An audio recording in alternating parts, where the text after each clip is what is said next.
Bakunzi ba filime nyarwanda, mbanje kubasuhuza. Ngewe basuhuza ni Jad Gidros mwumva kuri mikoro.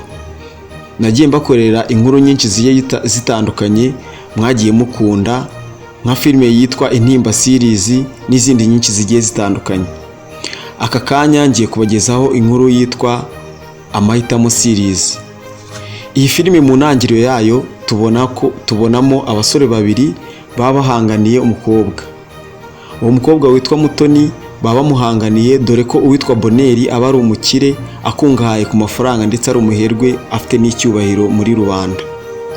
Aha tuza kubonamo undi musore witwa Fred ni umusore warangije amashuri abura akazi. Amaze kubura akazi ashaka ahantu hose kugira ngo abone akazi. Aza kubona akazi ko muri kampani gaciriritse. Ako kazi yaje kugakuramo udufaranga dukeya, aza gukora akabotike gaciriritse. Ako kabotike niko yaje gukomeza arasunika, ubuzima buranga, ari nako akomeza gusafaringa n'umukobwa witwa Mutoni, dore ko yari yaramurambyeho atitaye ku mafaranga. We yatekerezaga yuko ikintu cya mbere kimuraje inshinga ari urukundo no kubaka umuryango. Uwo nguwo bita Fred nawe akomeza gukunda Mutoni, urukundo rwabo rurakomeza, dore yuko bari barahereye kera bakundana. Iyi nkuru ya filime iza gukomezaho uwo bita Manuel, mukuru wa Bonheur, aza kumugira inama yo gukoresha abicanyi kugira ngo bazahemukire Fred maze yegukane Mutoni nk'uko yari yarabigennye. Ako kanya bagaragaza aho Fred aba ari gusangira na murumuna we, akaza kumuganiriza yuko hari umukobwa yakunze kandi yifuza ko bazabana. Bakibiganiraho, murumuna wa Fred yaje guha igitekerezo mukuru we ko babigeza kuri mama wabo. Badatindijemo bahamagaye mama wabo aza kumva inkuru bari bagiye kumuganiriza, dore ko bajyaga baganira nk'umuryango, bakaganira kuri byinshi, dore ko ise wabo yari yarapfuye. Baje kumuganiriza inkuru yuko Fred yakunze umukobwa witwa Mutoni kandi yifuza yuko bazabana. Iyo nkuru ntago yaje kunyura mama we, dore ko mama we yaje kumutera utwatsi, avuga yuko atashaka umukazana w'umukene, kagomba gushaka umukobwa w'umukire bazabana kugira ngo nabo abakure mu bukene. Inkuru iza gukomerezaho inama yaje guterana y'umuryango, bashaka kumvisha Fred ko atagomba gushaka Mutoni, dore ko Mutoni ari umukene. Fred nawe akomeza gutsimbara ku rukundo rwabo, abagaragariza ko agomba ikintu cya mbere ari urukundo kandi atitaye ku mafaranga. Mbasuye inyuma gato yo muribuka ko nabwiye yuko mukuru wa Bonheur yaje gukodesha ibirara kugira ngo byice Fred maze azegukane Mutoni nta kabuza. Umugambi wabyo biza kuwugeraho, dore ko biza gufata Fred bikamukubita cyane hafi yo kumwica. Ku bw'amahirwe Fred ntiyapfa, aza gutoragurwa n'umuntu wacaga ku nzira amujyana ku bitaro, maze Fred birangira akize.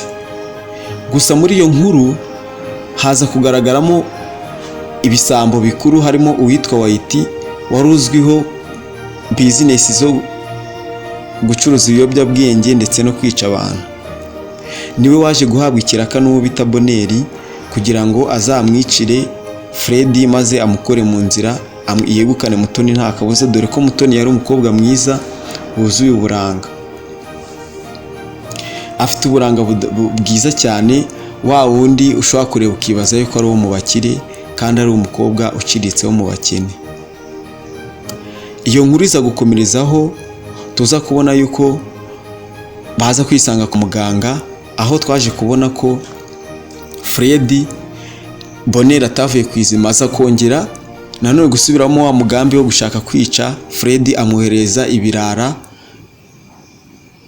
aho yari aryamye kwa muganga.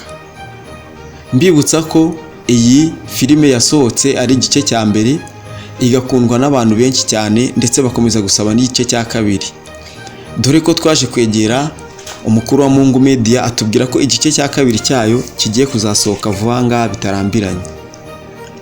Muri iyo nkuru iza gukomerezaho Mutoni aza kwibuka amagambo se yamubwiye, amubwira yuko nawe atagomba gushaka umusore w'umukene, ahubwo agomba gushaka Bonheur kugira ngo nawe azabakure mu bukene bari bamaranye imyaka myinshi.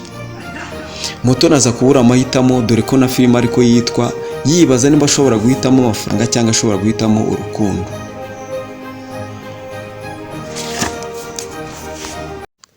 Abantu benshi bagenda bahitamo mu buryo butandukanye. Bamwe bahitamo urukundo, abandi bagahitamo amafaranga. Gusa bamwe bavuga yuko urukundo ari rwo rwa mbere, ari rwo rubanisha abantu ubuziraherezo. Muri iyi nkuru tubonamo ko habayemo ko umwana w'umukobwa witwa Mutoni bigaragara ko yabuze amahitamo bitewe n'umuryango we. Umutima we wamwemezaga gukunda Fred, ababyeyi be bakemeza yuko yakunda Bonheur bitewe n'amafaranga yari afite. Nyamara umutima we ukomeza kumwemeza yuko agomba gukunda Fred kuko ari we rukundo rwe rwo kuva kera, kandi na n'ubu ngubu akaba yumva yuko yakomeza gukundana na Fred.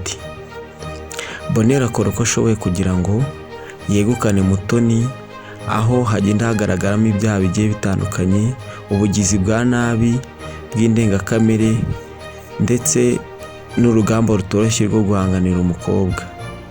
Uwo Fred mbabwira wacu biza kurangira yegukanye umukobwa ku buryo budasanzwe, kandi bagaragaza urukundo ko bakundana kurenza undi wese wabitekereza.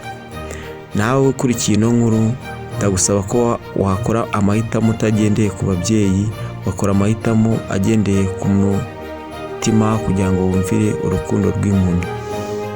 Mwakoze, mukore subscribe kuri Mungu Media.